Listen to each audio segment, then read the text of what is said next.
Hey guys, we're back today trying to finish up one of these engine builds, and I figured it was a great time to talk about how to gap rings. That's something that I think is a very, very simple job, but a lot of times the internet will overcomplicate it.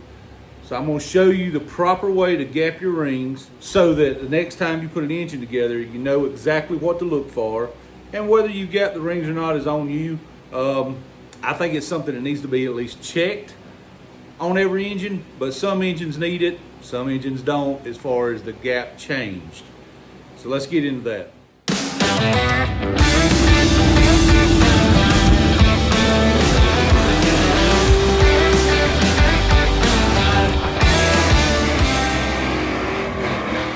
I'd say it's a nut job. All right, so what are we talking about when we talk about the gap in the rings? Well, basically, your rings come in 3 packs: a top ring, a second groove, top groove, second groove, and then the bottom groove is your oil control ring. So when we talk about gapping the rings, what we're talking about is the distance between these 2 openings right here. When it goes in the bore, those close up. Now, why do we gap those? Because they have to be a certain distance apart in relation to how you use the engine. If they're too close together, they can butt together and lift, and that's what you see when you see a lot of times with like a nitrous motor or a boosted engine. You'll see where a corner of the pistons looks like it's broke or rolled over. It's because the ring ends butted together and the ring lifted, and when it lifts, it breaks the top of the piston. Let me show you how we go about doing that. The first bit of information you need to know is what your ring should be gapped on. Now, everybody in the world thinks they know what they're supposed to be gapped on, but when you buy rings, they will come, these are total seal rings, they will come with a chart. The chart over here, let's zoom in a little bit, tells you what application. Everything from nitrous to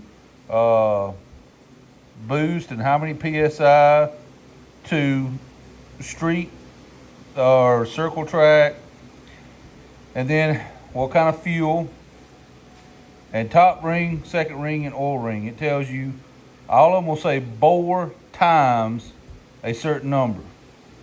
That's how you figure that out. So if your bore, for instance, is 4.150, and you want to do like a street strip one, the top ring and the second ring in that case is another 45. So 45, we do the math, and we come up with 18. I'm gonna do 18, or you could do even 19. It's kind of in the middle, so either one. Err on the side of caution and do 19 in that case. So, exactly what is it talking about when it says that we want 19 between these, 19 thou between these? Well, I'll show you that, and then I'll show you how to measure these and then how to change this. So we're going to use this block right here as an example with this ring. Make sure you don't want to cram them in there and scarp your cylinder wall. Put your ring in there with the gap facing down. Push it in until it's in there, and then rotate it. That way you're not scarring up your cylinder wall when you go in. Now, from here, there's a couple of different ways to do this. All of them work. Some guys will take and use a piston with an old ring or something on it. You need that ring to be square in the bore. Some people use an old piston and stick in there, and that's fine. That works. You can do that. But if you're building from scratch and you don't have any old pistons, well, you don't want to put a ring on to do that, because then you're taking a ring on and off. So what I like to do is I got an old pair of digital calipers here that don't actually do much of anything. And on the end of them, they have a little part that sticks out. I'm trying not to be too scientific here on you, because I know some of you guys have never built an engine before. But take your calipers, open them up so that it sticks out the end like this. It doesn't matter how much, whatever, just something like this, and lock it down so it can't move. Then I come over to the engine. I'm gonna try to do this one-handed. I come over to the engine and I take that and I just touch that ring to the wall all the way around, just a little bit at a time.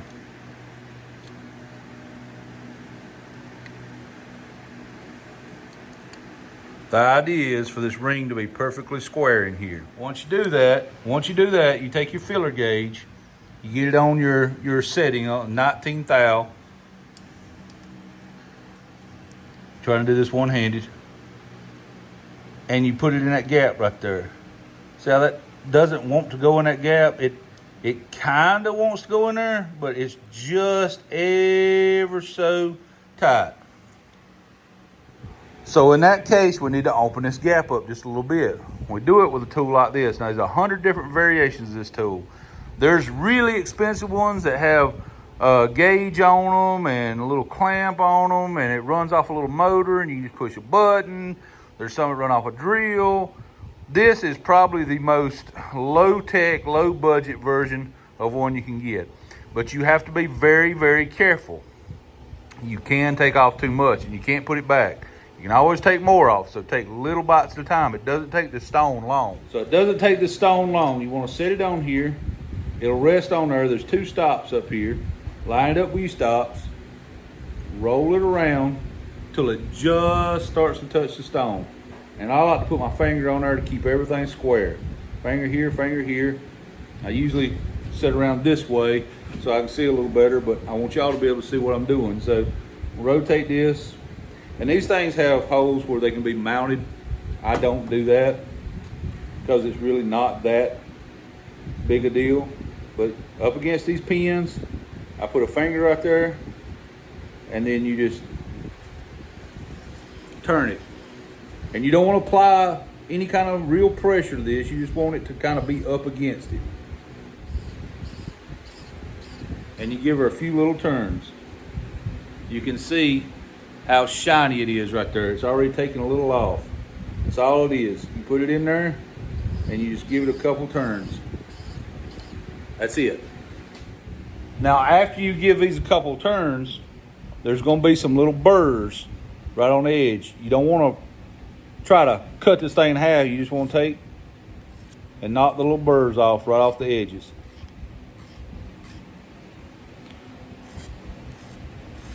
You'll be able to see it. You can tell when it shines up right there a little bit because you've knocked the burrs off. Just go around the edge. Don't push on it. Just let the file do the work and just touch it. Then you'll be able to feel it with your finger that there's nothing on there. And then go check it again. Same way we did before. We're going to stick it in here. Same position. We're going to roll it around. All right. And this is one of the reasons I like doing it this way, because now I'm going to get the exact same measurement every time. I'm going to come around, work my way around.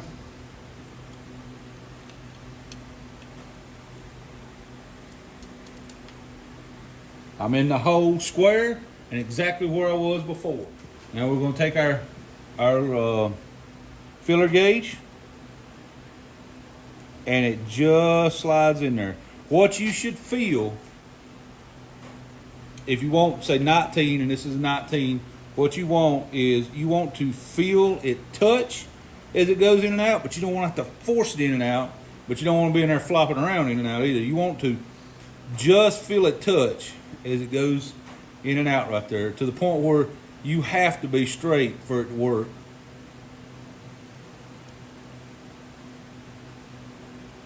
Perfect. You can feel just the slightest drag on it. And when I say slightest drag, just kind of like something's touching it as it goes in and out. But it's smooth. That's what you want. Now, I didn't address it last time, but to take it out the same way, you flick it up, just like this, and slowly pull it out. That way, the edges of these don't scratch the cylinder wall as you do this. You don't want the edge of your ring to scratch the cylinder wall as you're coming out with it. Gapping rings is something very simple that can be done by anybody in their home garage, but it is important to do because as these come together when they're on a piston, like I said before, if it's not gapped correctly and you put it under boost, nitrous, or anything, they can butt together. And if they butt together at whatever RPM, if you're turning 9,000 RPMs going down a track and they butt together, well, they have to lift. They've got nowhere they can go. The way a piston is designed, they push up and they just break the corner off the piston, and you've got disaster from that point on. The internet has a lot of theories. They all say bore times something is for this and bore times something for this. Your ring manufacturer will send a chart with you. Every set of rings I've ever used, from the cheapest thing on the shelf to the most expensive rings money can buy, have all came with a chart that tells you exactly what they recommend, what their spec is. Now, is it going to hurt you to gap them a little wider? No, to a certain point. You can gap rings too wide and you can't go back once you do, but what's that going to actually hurt? Well, this is a compression ring. So, you know what I'm saying? You might lose a little compression. Now, a lot of people think it'll smoke if they're gapped too wide. That's not necessarily the case. But what is the case is you may have just a tick less power than you would if they're gapped correctly because of the compression in the engine. Where the smoke comes from is rings that have lost their tension. They've gotten hot for some reason and they've lost their tension and are no longer springing out against that wall, or they were incorrectly installed.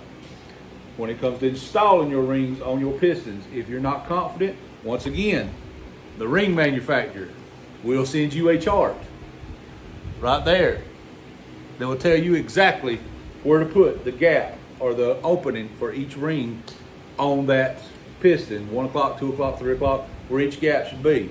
Now, I will tell you, I believe wholeheartedly in gapping rings, but when it comes to where the gap is on a piston, I really don't think it matters.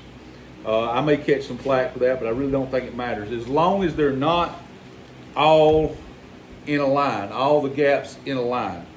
Offset the gaps, one here, one here, one here, one over here, one over here. As long as they're not in line with each other, I really don't think it matters. Do I have any scientific proof of that? No. But what I can tell you, if you take apart and put together many engines that I have, what you will notice is you can go exactly by this chart. You can even make a little mark on top of the piston where each gap is if you want to test this theory. Put it in the engine and run it. When you take them back out, every one of them gaps is in a different place. Because as that motor comes up and down, or as that piston comes up and down, these rings are rotating as it goes up and down. Again, as long as the gaps ain't in line, they're going to be all over the place when you take it back apart. I wanted to make a short video today, kind of simplifying how to do ring gap. I think a lot of times the internet overcomplicates it, and some people get lost. This is not for the professional engine builder that builds 100 engines a week. That's not what this video is for, because you know how to do this and you know the way to do it. This is for the guy that may be trying to put together his first engine in his home garage for either his race car, or maybe he just needs to put an engine together to get to work on Monday. This is who this is for. I'm trying to help you understand how simple this can be, how easy it can be, and how overly complicated sometimes car people try to make things. You know what I mean? So hopefully this video helps somebody. Hopefully they understand a little better about how to gap a ring and how they work. So don't get in your own head. Don't overcomplicate things. Keep it simple. But most of all, just get out there and get your project in gear and get to working on it.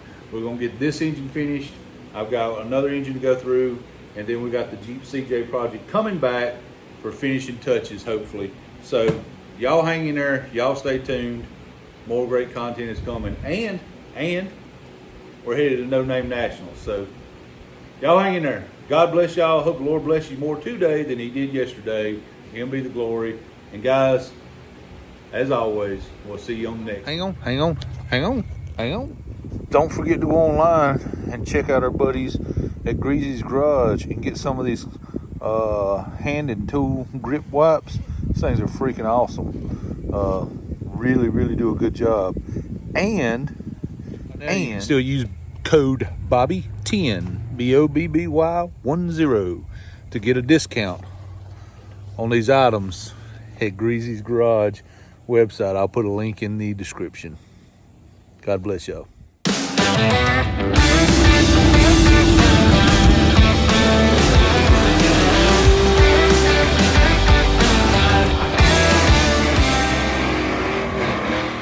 I'd say it's a nut job.